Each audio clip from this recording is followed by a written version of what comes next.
So Alibaba stock, the stock of one of the biggest and most powerful e-commerce stores in the world, was able to perform a strong upwards trend of almost 250% in the last few years, but recently underwent a pullback from those all-time highs.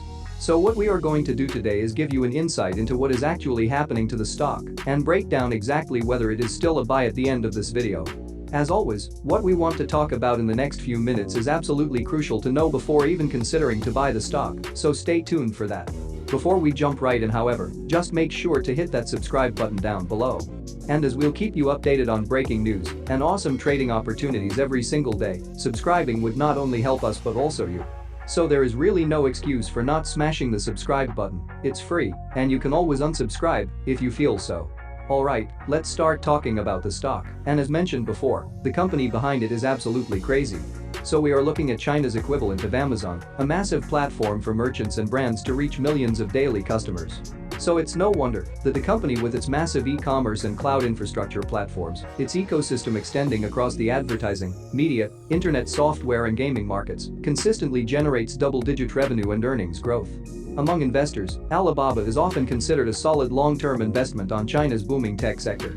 Yet, and this is crucial to consider for our prediction at the end of this video, Alibaba has lost nearly a fifth of its market value over the past 6 months as regulators in China and the US have scrutinized its sprawling business. Rising bond yields, which sparked a rotation away from higher growth tech stocks toward value stocks, exacerbated that sell-off. So we have to talk about some massive challenges that will face Alibaba's stock in the future, especially as regulators tighten their grip on Alibaba.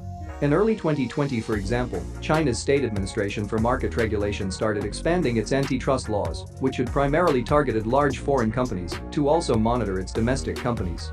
Then in late 2020, China forced Alibaba's fintech affiliate Ant Group to suspend its IPO, fined Alibaba over unapproved acquisitions, and launched a formal antitrust probe into Alibaba's e-commerce business.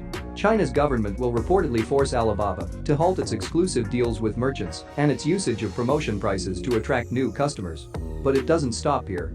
It could also pressure Alibaba to divest some of its media assets to curb its online influence, share all of its user data with a state-backed joint venture, and distance itself from its outspoken co-founder and former CEO Jack Ma, who sparked the suspension of Ant's IPO by publicly criticizing China's state-backed banks.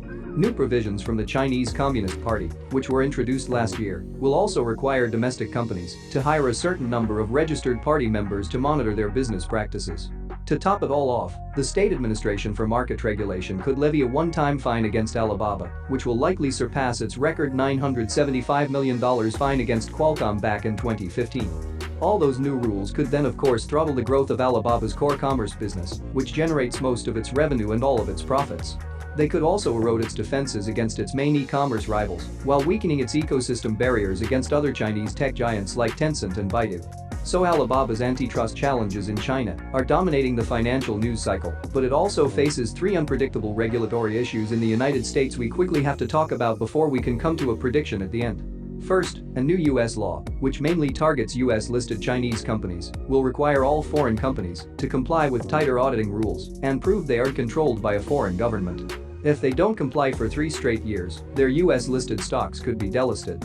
But as the Chinese government tightens their grip on Alibaba, it could become impossible to comply with those new demands in the US. That's why Alibaba launched a secondary listing in Hong Kong in late 2019, and why American investors should be wary of holding its ADR shares. Second, Alibaba's Taobao has been repeatedly placed on the US Trade Representative's blacklist of notorious marketplaces for its alleged sales of counterfeit goods. Pinduoduo has also been included on that blacklist, while JD.com, which operates a first-party marketplace instead of relying on third-party sellers like its 2 main rivals, has not. And lastly, the Chinese government uses Alibaba's facial recognition, cloud, and AI technologies for various surveillance purposes. That controversial relationship, along with its other aforementioned issues, could make Alibaba a ripe target for US sanctions. But considering the extremely solid growth in the past, it still is very likely for the stock to rebound.